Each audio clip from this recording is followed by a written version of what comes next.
جب بھی کوئی غم کا احساس پاؤ، جب بھی کوئی غم کا احساس پاؤ، آؤ علم کے سائے میں آؤ، آؤ علم کے سائے میں آؤ۔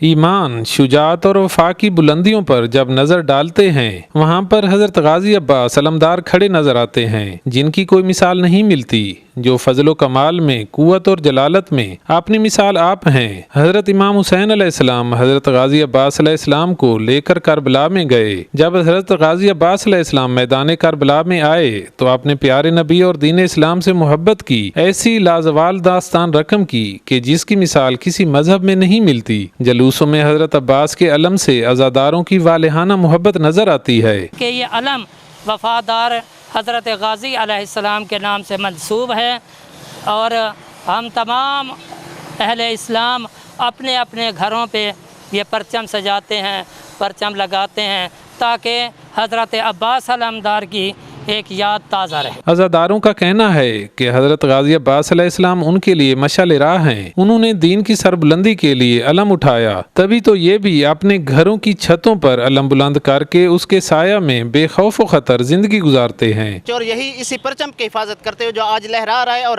ہر شیعہ کے گھر میں اور ہر عزا خانے کے اوپر اس پرچم کا نام علم پڑا، اور آج تک شیعہ قوم 1400 سال بیت چکے ہیں، آج تک اس علم کے تقدس اور عزت کی حفاظت کے لیے اپنی جان کا نذرانہ بھی پیش کر رہی ہے اور حفاظت کر رہی ہے۔ علم کسی بھی قوم اور لشکر کی بڑھائی بیان کرتا ہے، اور یہ علم حضرت غازی عباس علیہ السلام کی وفاداری کی علامت کے طور پر رہتی دنیا میں لہراتا رہے گا۔ کیمرامین سمیع اللہ شاکری کے ساتھ ناصر عباس بلوچ، سچ ٹی وی بھکر۔